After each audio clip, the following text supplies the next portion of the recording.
Okay, so welcome back, my dear students. Now we are going to start lecture number 2 of plus 1 class physics. In previous lecture, we have studied about science, types of science, and scientific methods and some definitions of science. So today we will start scientific theory.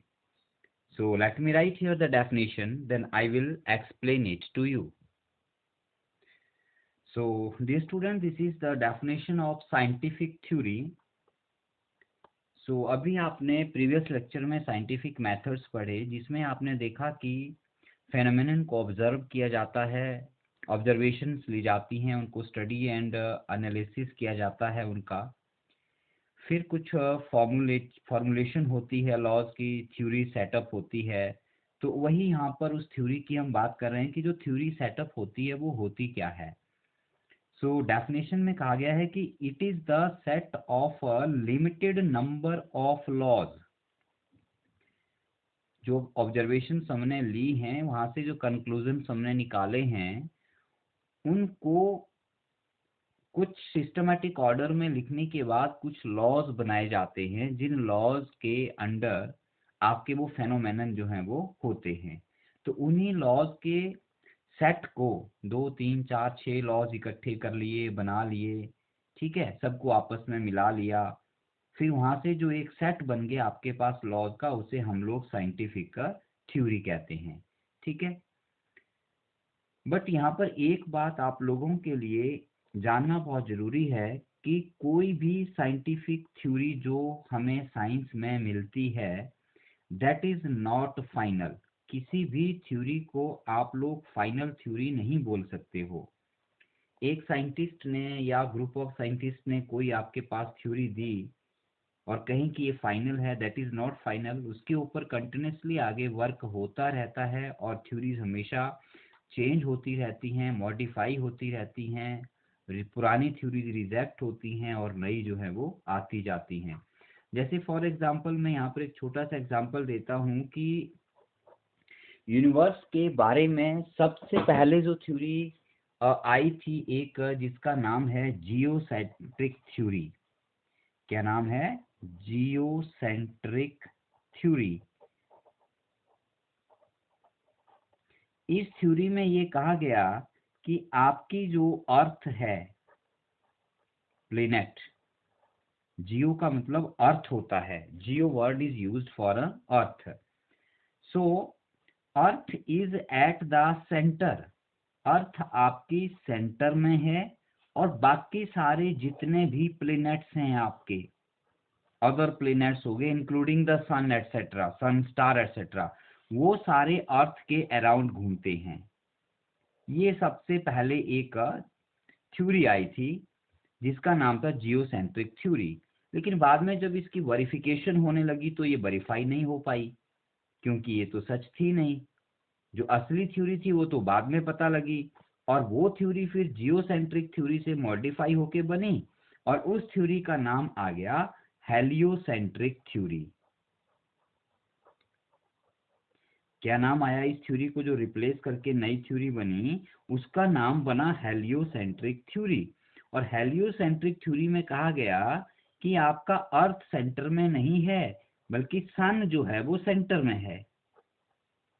Sun is at the center and all other planets including the earth etcetera सारे sun के around revolve करते हैं।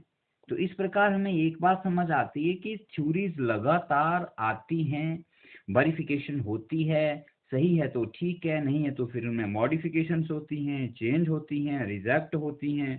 तो इस प्रकार science में कोई भी थ्योरी जो है वो फाइनल नहीं मानी जाती है।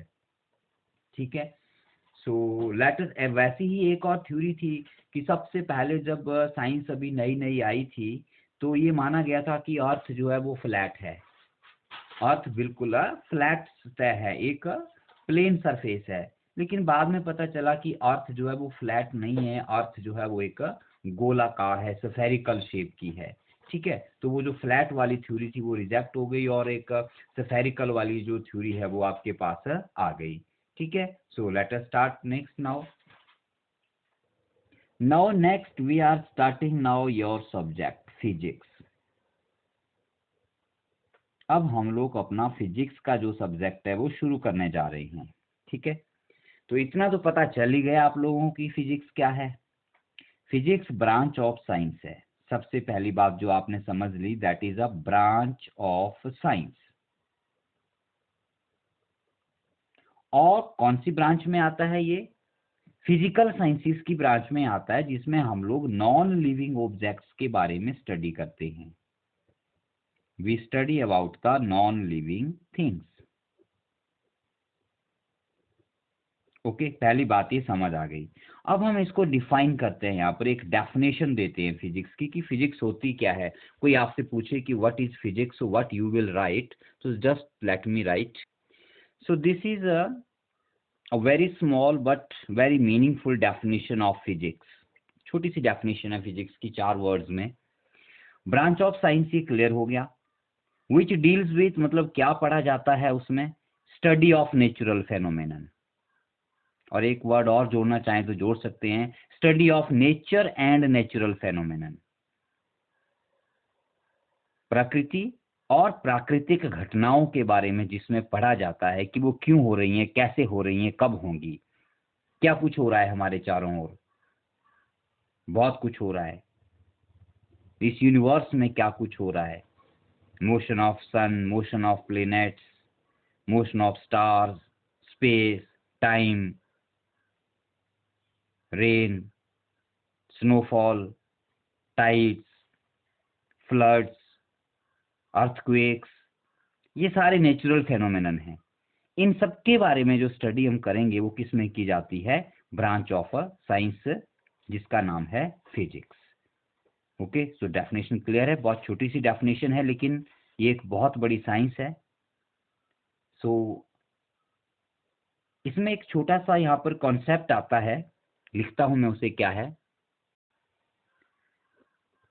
2 प्रिंसिपल क्वेस्ट्स इन फिजिक्स। फिजिक्स में मेनली किस पर काम किया जाता है? प्रिंसिपल थ्रस्ट भी कहा जाता है इन्हें, और क्वेस्ट भी कहा जाता है। जब भी फिजिक्स कोई पढ़ने लगेगा या पढ़ेगा या इस पर काम करेगा या रिसर्च करना शुरू करेगा, तो मेनली वो किसके ऊपर काम करता है? तो there are mainly 2 principal quests. First of them is unification. पहला यूनिफिकेशन है और दूसरा रिडक्शन है। इन दो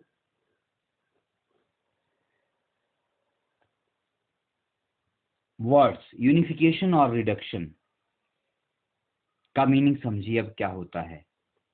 यूनिफिकेशन का मीनिंग होता है कि जितने भी आपने लॉज बनाए हैं फिजिक्स में, लॉज इन फिजिक्स, उन सबको कंबाइन करना, कंबाइन करके एक सिंगल लॉ बनाना, जो कि मैक्सिमम नंबर ऑफ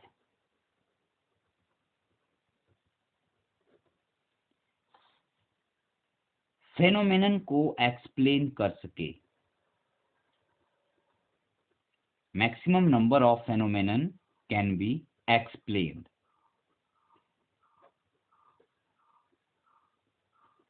एक साइंटिस्ट ने कुछ लॉ बना दिया, दूसरे ने कुछ और दे दिया, तीसरे ने कुछ और बना दिया। एक ही फेनोमेनन को या अलग अलग फेनोमेनन के अलग अलग लॉज बन गए। फिर उन सभी लॉज को कोई और आके स्टडी करेगा और उनको यूनिफाई करने की कोशिश करेगा। यूनि का मतलब होता है वन, एक सूत्र में बांध देना, एक लॉ बना देना, और ऐसा लॉ बनाना कि वो सभी फेनोमेनन को एक्सप्लेन कर सके या मैक्सिमम नंबर ऑफ फेनोमेनन को एक्सप्लेन कर सके। जैसे फॉर एग्जांपल हम न्यूटन्स लॉज ऑफ मोशन के बारे में पढ़ते हैं। सबने नाम सुना है, 9th क्लास में सबसे पहले सुना होगा आप लोगों ने, Newton's laws of motion. Newton ने कुछ लॉ दिए जिनके बेस पर देखो क्या क्या पढ़ा जा सकता है। Gravity, gravity means earth attracts everything towards itself. आप अर्थ के ऊपर खड़े होकर कुछ भी ऑब्जेक्ट ऊपर फेंके, वो अर्थ की ओर वापस नीचे आ जाता है। न्यूटन्स लॉ उसको एक्सप्लेन करते हैं, जिसे हम ग्रेविटी कहते हैं, ग्रेविटेशन भी कहते हैं। Moon revolving around the earth, moon लगातार अर्थ के चारों ओर घूमता है, जिसे नेचुरल सैटेलाइट ऑफ अर्थ भी कहा जाता है। तो वो क्यों घूम रहा है, क्यों रिवॉल्व कर रहा है, वो भी इसी लॉ से एक्सप्लेन हो जाता है। इसी प्रकार आपके जितने भी प्लेनेट्स हैं वो सारे सन के अराउंड रिवॉल्व करते हैं, तो उनकी जो रिवॉल्यूशन की जो थ्योरी है, जो कॉन्सेप्ट है, वो भी आपका न्यूटन लॉ से एक्सप्लेन होता है। आ रही है बात समझ में? तो इस तरह से एक अकेला लॉ जो है, Newton's laws of motion, Newton's laws of gravitation, ये सारे आपस में मिलकर इन सबको एक्सप्लेन करते हैं। तो this is called a unification. More over, अभी हम जानेंगे आगे, this universe has mainly 4 basic forces, 4 fundamental forces हैं इस यूनिवर्स में, और वही फंडामेंटल फोर्सेस इस पूरे यूनिवर्स को गवर्न करती हैं। तो उन 4 फंडामेंटल फोर्सेस को यूनिफाई करने की भी कोशिश की जा रही है कि is there any single force which can be used in place of all those. So this all process is known as the unification. Next comes the reduction. Reduction क्या होता है? रिडक्शन बहुत सिंपल है। मैक्रो सिस्टम लेवल पे कोई phenomenon होता है, तो उसके बेस पर माइक्रो सिस्टम लेवल के फेनोमेनन को एक्सप्लेन करना। आ रही बात समझ में? अब देखो नए वर्ड आ गए, macro system and micro system. Macro का मतलब होता है बिग, लार्ज, और माइक्रो का मतलब होता है स्मॉल। तो macro system means large system, big system, जिन्हें हम देख सकते हैं नेकेड आई से, जो हमारे सामने हो रहे हैं। उनके आधार पर माइक्रो सिस्टम में जो फेनोमेनन होते हैं स्मॉलर सिस्टम्स में, उनको एक्सप्लेन करना। ठीक है, you can say the behaviour of micro system explained on the basis of macro system level, that is called a reduction, that is known as the reduction. Is it clear? तो ये आपके 2 main quest है यहाँ पर, एक unification और दूसरा reduction. So let us start next topic now. Next topic is about your scope and excitement of physics. Means what are the scope of physics? सबसे पहले समझिए कि स्कोप ऑफ फिजिक्स का मीनिंग क्या है। जब भी हम किसी भी सब्जेक्ट के स्कोप की बात करते हैं तो उसका मीनिंग होता है बच्चों की उस सब्जेक्ट के एक्सपेंशन के क्या पॉसिबिलिटीज हैं। मीन्स कि उस सब्जेक्ट को पढ़ने का इस सोसाइटी में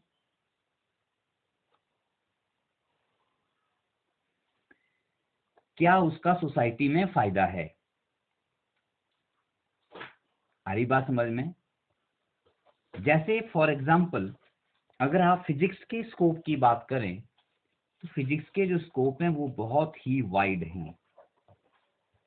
बहुत ही वाइड बोलने का मतलब है कि फिजिक्स इस यूनिवर्स में बहुत जगह फैली हुई है।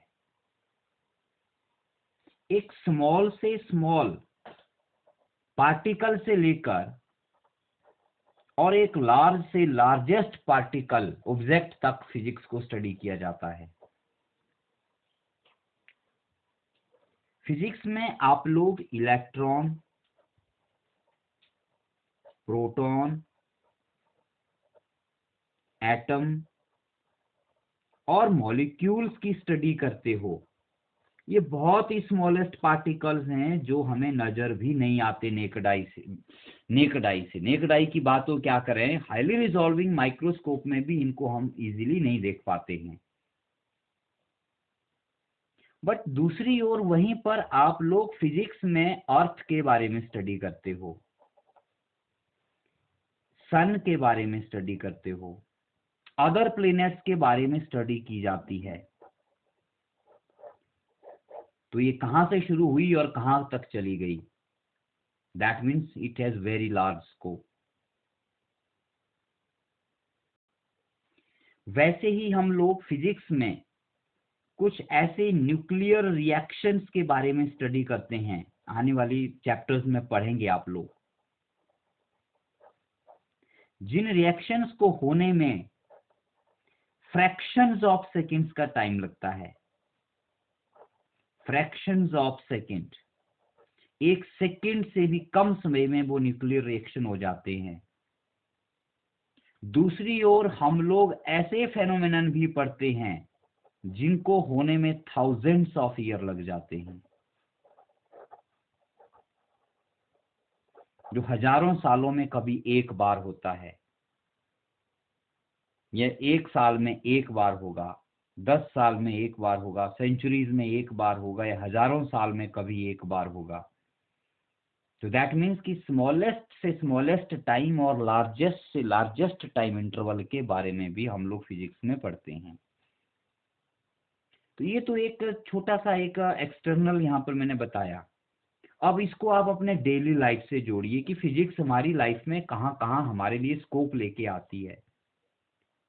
आप लोग मोबाइल फोन यूज कर रहे हो, आप लोग टीवी यूज कर रहे हो, आप लोग कंप्यूटर यूज कर रहे हो, आप लोग कार यूज कर रहे हो, आप लोग बस का यूज कर रहे हो, आप लोग शिप का यूज कर रहे हो। कितनी लंबी लिस्ट लिखोगे आप, पेज खत्म हो जाएंगे, टाइम खत्म हो जाएगा, लिस्ट खत्म नहीं होगी। हर जगह फिजिक्स का कोई ना कोई कंट्रीब्यूशन है। बात समझ आ रही है आपको? ये डेली लाइफ के लाइव एग्जांपल्स हैं। ये तो चलो आप लोगों के लिए ऐसे एग्जांपल्स हैं जो कि आप डेली लाइफ में नहीं देखोगे। एक आम आदमी को कहोगे कि इलेक्ट्रॉन क्या बात है, क्या होता है, अर्थ घूम रही है, वो नहीं मानेगा। न्यूक्लियर रिएक्शन है, नहीं देखे किसी ने, साइंटिस्टों ने देखे हैं, किए हैं। बट ये जो मैं यहाँ लिख रहा हूँ, these are the things which are used by the general public of this society. हर कोई इनका यूज कर रहा है, और ये सारी हमें फिजिक्स की ही एक देन है। This all are the valuable gifts of physics for us. तो आप बोल सकते हैं कि फिजिक्स के स्कोप जो हैं वो बहुत ही वाइड हैं। अब बात आती है इसके एक्साइटमेंट्स की। ठीक है, तो let us talk about its excitements. So dear student, जब हम किसी सब्जेक्ट के एक्साइटमेंट की बात करते हैं तो उसका मीनिंग क्या होता है? उसका मीनिंग ये होता है कि डे बाय डे किसी भी सब्जेक्ट में जो डेवलपमेंट्स हो रही हैं वो नई नई चीजें हमारे लिए लेके आ रहा है। ऐसी ऐसी डेवलपमेंट्स आ रही हैं, ऐसी ऐसी बातें हमारे सामने आ रही हैं जो हमने कभी सोची भी नहीं थी कि ऐसा भी हो सकता है। फॉर एग्जाम्पल, अभी मैं आपको एक छोटा सा एग्जाम्पल देता हूं। अगर आज से लगभग 100 और 200 ईयर्स बैक चले जाएं, तो क्या कभी किसी ने सोचा होगा कि एक आदमी दिल्ली में बैठा हुआ और दूसरा आदमी अमेरिका में बैठा हुआ आपस में बात कर सकता है? कभी नहीं सोचा होगा, नेवर। दिल्ली और अमेरिका की बात तो छोड़ो, इंसान एक गांव से दूसरे गांव में जो रहता है उसने भी नहीं सोचा होगा कि आमने सामने जाए बिना हम एक दूसरे से बात कर पाते हैं या कर पाएंगे, नेवर। उस टाइम अगर कोई बात करता कि मैं यहाँ बैठे बैठे दूसरे गांव में किसी से बात कर लूंगा, तो वो एक बेवकूफी वाली बात लगती। लेकिन फिर क्या हुआ? फिर आपके पास landline phone, email, fax, telephone, इस तरह के डिवाइस जो थे उनका डेवलपमेंट हुआ। तो आदमी एक दूसरे से घर में बैठकर बात करने लगा, एक जगह बैठकर दूसरी जगह जाके बिना जाए एक दूसरे से बात करने लगा। तो that was development of your physics. After that mobile phones आ गए आपके। तो it's a very high excitement to us कि अब आने वाले समय में क्या होने वाला है, पता नहीं कैसे मोबाइल फोन आ जाएंगे। आ रही बात समझ में? तो ये आपके एक्साइटमेंट्स ऑफ फिजिक्स में आ जाते हैं। इसी प्रकार क्या कभी किसी ने सोचा होगा कि रोबोट जैसी कोई मशीन आएगी जो हमारे कहने पर या एक बार प्रोग्राम करने पर काम करेगी? क्या कभी किसी ने सोचा होगा कि टीवी जैसा या कंप्यूटर जैसा कोई मशीन आएगी जिस पर आप रिकॉर्ड किए हुए वीडियो या लाइव टेलीकास्ट, हाँ, एक मैच ऑस्ट्रेलिया में मैच हो रहा है और आप पूरी दुनिया में बैठकर उसको उसी टाइम देख रहे हो, कभी सोचा होगा किसी ने? नेवर। तो ये these all are the excitements of physics. ऐसे नए नए काम फिजिक्स में, साइंस में होते रहते हैं। So let us move to the next topic now. Next topic आपका आ जाता है बच्चों ब्रांचेज ऑफ फिजिक्स। फिजिक्स की भी आगे बहुत सारी अलग अलग ब्रांचेज हो जाती हैं, जिसमें से कुछ एक है जिनका नॉलेज आप लोगों के लिए होना बहुत ही जरूरी है। जैसे मैकेनिक्स आ गया, पहली ब्रांच आ गई आपकी mechanics. It is that a branch of physics which deals with normal सा वर्डिंग लैंग्वेज है जो आपको बुक्स में मिल जाएगी। मेन जो इसका वर्ड है वो है आपका motion of material objects. Motion of material objects, चलते फिरते ऑब्जेक्ट्स की मोशन के साथ जब हम स्टडी करते हैं, उन ऑब्जेक्ट्स को जब हम ऑब्जर्व करते हैं, तो that branch is known as the mechanics. Then here comes the next branch thermodynamics. Thermodynamics में हम लोग टेम्परेचर के बारे में पढ़ते हैं, we read about the temperature, जहां से आपको हीट इंजन वगैरह, पेट्रोल इंजन, डीजल इंजन जो मिलते हैं, जो रिसर्च आपकी इनके ऊपर की जाती है। Then here comes the electrodynamics. Electrodynamics जो है वो वेव्स और कम्युनिकेशन वेव्स जो हम लोग यूज करते हैं, जिन्हें इलेक्ट्रोमैग्नेटिक वेव्स कहा जाता है, this all is studied in electrodynamics. Then comes the wave optics. Wave optics में लाइट के बारे में पढ़ा जाता है। Then comes the nuclear physics. Nuclear physics में आपके न्यूक्लियस के बारे में पढ़ा जाता है। न्यूक्लियस मीन्स आपके एटम के बारे में पढ़ा जाएगा, मॉलिक्यूल्स के बारे में पढ़ा जाएगा। तो इस प्रकार ये थोड़ी सी अलग अलग ब्रांचेज हैं जो यहाँ पर साइंस की आती हैं, आगे फिजिक्स में सब ब्रांचेज हो जाती हैं। ओके, सो नेक्स्ट टॉपिक हम लेंगे आज। इस फर्स्ट चैप्टर को हम थोड़ा थोड़ा करके पढ़ेंगे बच्चों। थ्योरेटिकल चैप्टर है सारा, बुक में आप पढ़ सकते हैं डायरेक्टली, नोट्स मैंने आपको दे दिए हैं इसके। सो इजीली आप इसको कर पाते हैं, इसमें कोई प्रॉब्लम नहीं है। केमिस्ट्री जब आप पढ़ने जाते हैं तो वहाँ भी बेसिकली यही आपको थोड़ा बहुत पढ़ाया जाता है। सो नेक्स्ट मैं यहाँ पर इसका एक और मेन टॉपिक लूंगा यहाँ पर, physics in relation to society. हमारी सोसाइटी में फिजिक्स का क्या योगदान है या उसका हमारी सोसाइटी से क्या संबंध है। तो ये जो कुछ हम पहले पढ़ चुके हैं, यहाँ से आपको ये क्लियर हो गया होगा कि physics has a very great and deep relation with our society. Without physics you can't imagine about the present society. जो आज हमारा नया एक वर्तमान समय समाज है, सोसाइटी है, उसके बारे में सोचना फिजिक्स के बिना बहुत मुश्किल है। जैसे for example let us take about a communication channel. तो ये जो आज का कम्युनिकेशन प्रोसेस है हमारा, घर में बैठकर नंबर दबाया नहीं कि कहीं भी आपने बात कर ली, वीडियो कॉल कर ली, पिक्चर आमने सामने आ रही है, आपने देख लिया, बात कर ली। तो ये it is all about because of the physics that is satellite. नाम आएगा, पढ़ेंगे हम ये सब कुछ। Satellite, launching of satellite with the help of rockets, that is possible because of only physics. Number 2, transportation। एक जगह से दूसरी जगह पर जाने के लिए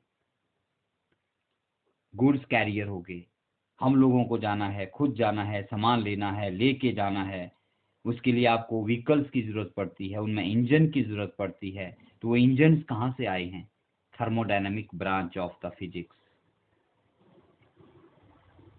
आ रही बात समझ में? Daily life gadgets, mobile phone, tablets, smart watch, laptops, ये सारे कहाँ से आए हैं? फिजिक्स से आए हैं, फिजिक्स की थ्योरी से आए हैं, फिजिक्स के लॉ से आए हैं, फिजिक्स की स्टडी से आए हैं, फिजिक्स की इन्वेंशन से आए हैं। सो फिजिक्स देखो, कम्युनिकेशन हो गया, ट्रांसपोर्टेशन हो गया, डेली लाइफ इक्विपमेंट्स हो गए, गैजेट्स हो गए, आप लोगों के डेली इन्वेंशंस हो गई, मोबाइल फोन हो गया, टेलीविजन हो गया। ठीक है, तो ये कुछ मेन यहाँ पर पार्ट्स हैं जो हमारी सोसाइटी के लिए फिजिक्स का एक बहुत ही इंपॉर्टेंट योगदान है, यहाँ पर कंट्रीब्यूशन है। So let us take the next topic. Next and last main topic of this chapter is the fundamental forces in nature. वैसे तो इस चैप्टर को, इस टॉपिक को पढ़ने से पहले आपको फोर्सेस के बारे में जानना बहुत जरूरी है कि फोर्स क्या होती है। But I hope 7th-8th class में ये फोर्स का टॉपिक शुरू हो जाता है तो आपको पता होगा कि पुश और pull is known as the force. किसी ऑब्जेक्ट को धक्का देना या पुल करना अपनी ओर, ठीक है, ताकि वो मूव कर जाए, that is known as the force. तो इस नेचर में जो फोर्सेस हैं, those are of 4 types. Basically 4 types की फंडामेंटल फोर्सेस इस यूनिवर्स में एग्जिस्ट करती हैं, जिनके कारण ये सारा यूनिवर्स जो है वो वर्क कर रहा है। Is it okay? So what are those fundamental forces? Let me write here. So dear students, these are the 4 basic forces और fundamental forces. Gravitational force number 1, number 2 electromagnetic force, number 3 strong nuclear force, and number 3 weak nuclear force. Gravitation force is, these exist between the two heavy bodies or material particles, and these are the weakest forces in this universe. Weakest forces.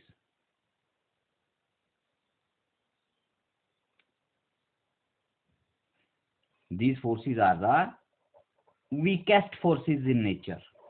सबसे कम जो force है वो आपकी gravitational force है। But these are long range. Long range का मतलब है कि काफी दूर तक इनका प्रभाव होता है। ये एक ऑब्जेक्ट दूसरे ऑब्जेक्ट को काफी दूर तक फोर्स लगा सकती हैं। और एक बात और रख लीजिए यहाँ पे कि दीज आर ऑलवेज अट्रैक्टिव। तो ये कुछ प्रॉपर्टीज बता रहा हूं यहाँ पे मैं आपको। ग्रेविटेशन फोर्सेस वीकेस्ट फोर्सेस हैं, लॉन्ग रेंज फोर्सेस है। लॉन्ग रेंज मतलब काफी दूर तक इनका प्रभाव होता है, इन्फिनाइट बोल सकते हैं आप लोग।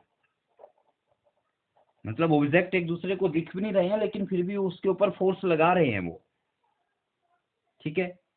Then they are always attractive. एक ऑब्जेक्ट दूसरे को हमेशा अट्रैक्ट करेगा। फिर आ जाते हैं इलेक्ट्रोमैग्नेटिक फोर्सेस के ऊपर।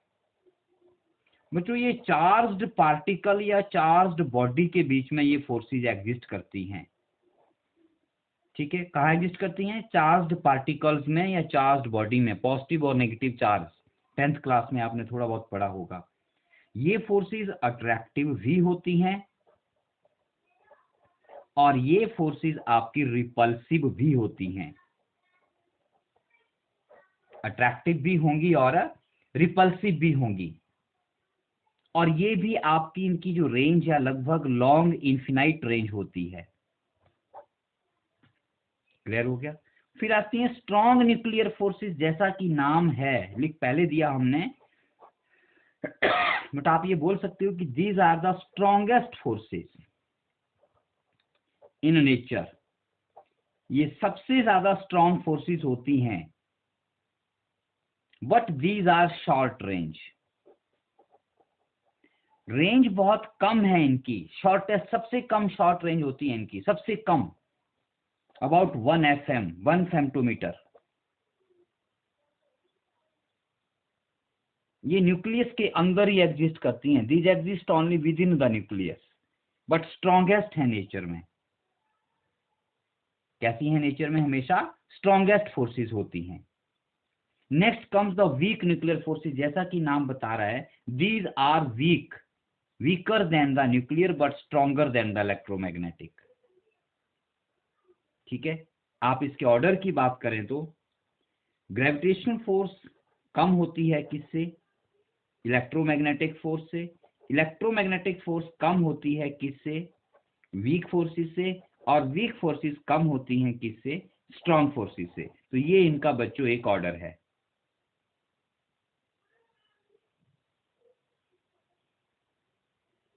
हमारी बात समझ में? Getting my point?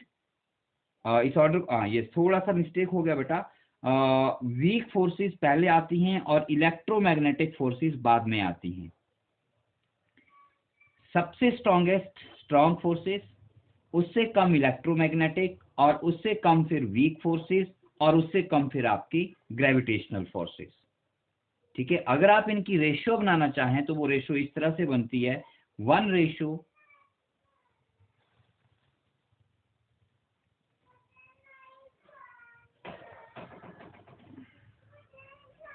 मैं यहां पे इनकी रेशियो लिखता हूं, gravitational force to the weak forces to the electromagnetic forces to the